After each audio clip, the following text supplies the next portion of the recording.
Oh,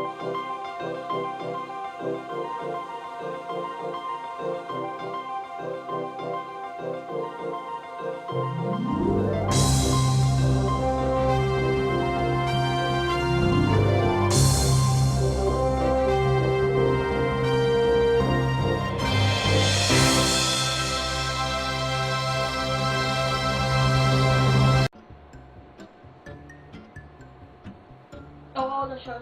Yeah. So, hello everyone, and welcome to the show, Hip Coloring! This show will tell you simply everything you need to know about a hippie and how you can be a hipster like us, right? Yeah! We'll tell you everything about them, like how they eat, how they sleep, how they travel, how they do drugs, how they dance, how they sing. Simply everything you need to know. So, I don't think you want to hear me talk any longer. And why don't you just come with us and stay tuned? Don't change the channel. Come on with us and let's go! Colorful and like mixture of any kind of color that you want to wear. Actually, I don't know about hippie that much, but I think hippie seems like bohemian style. I think of duck. You wanna? I'm thinking of the Buddhism value because the hippie they are individualistic. Style, fashion. I think about John Lennon, the freedom, something like that. About peace. Eyeliner. Peace. Only felt my soul, I didn't like it at all. From the American Beat generation in the 1950s, the beatniks, the phrase "I am hip" was used quite often by beatniks. Their talk was said to be hip, some even called them hipsters. Here comes the beginning of the hippies. The hipster community arose in the free-thinking Haight-Ashbury neighborhood in San Francisco in the early 1960s. Hippies who questioned authority and traditional values eventually made inroads into the mainstream.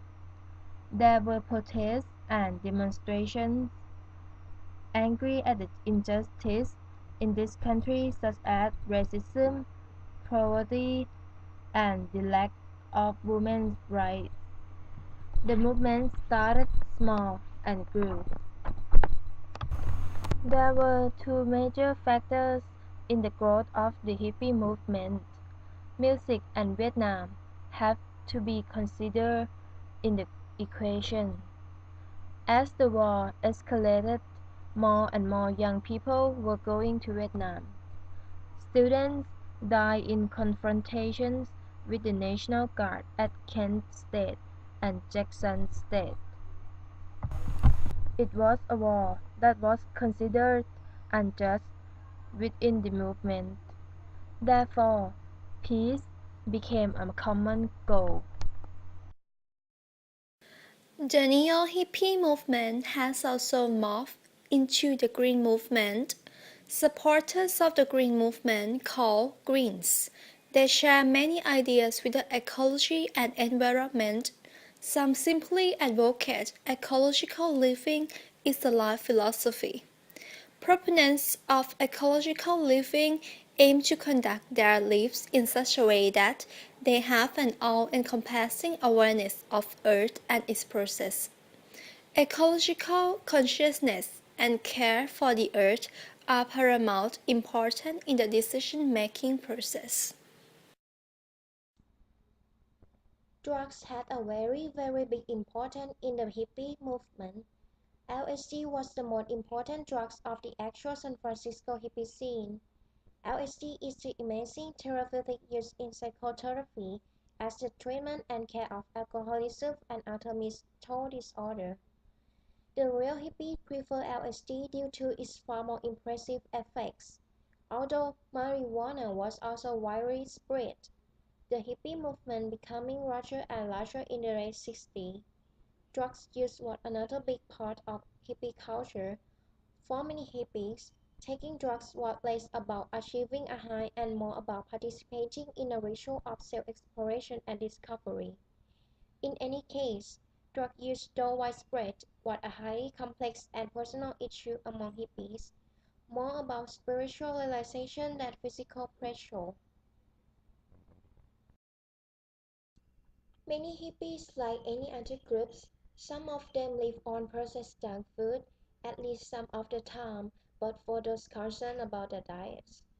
Brown rice was a hot commodity, no matter how it was served. Beans were an important part of the diet, and alfalfa sprouts were the topping of choice for salads and sandwiches. Chobolate salad was a staple of refrigerators and potlucks everywhere. A look back at natural foods cookbooks of the era showed that soy, in the form of grits, powder, flour, and whole beans, was incorporated in everything from salad to cookies and cakes, to ensure that vegetarians were ingesting enough quality protein to maintain health. Cheese was another ingredient that was used in a huge number of vegetarian recipes, from appetizer to desserts. A mysterious substance called tofu started showing up at natural food stores. Chocolate was set aside in flavor of carob, and desserts were liquid with nuts and dried fruit.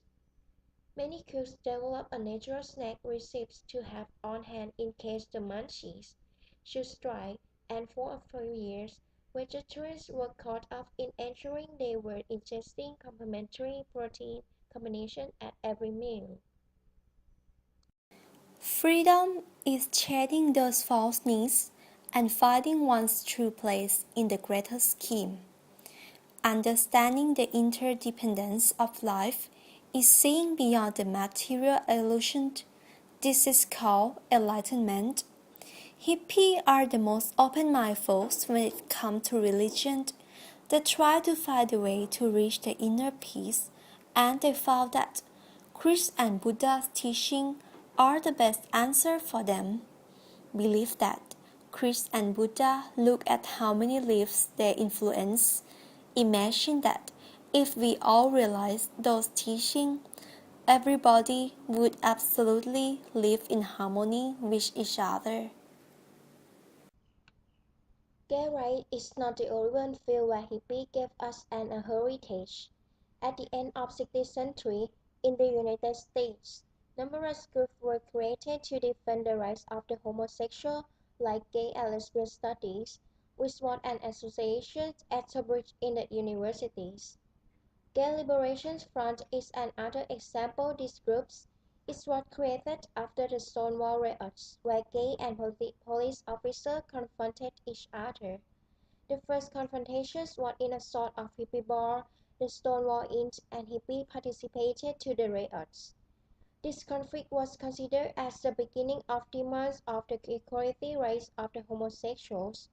After lots of demonstrations took place, and most were led by hippies, so today the place of homosexuals in society is not the same as the 16th century.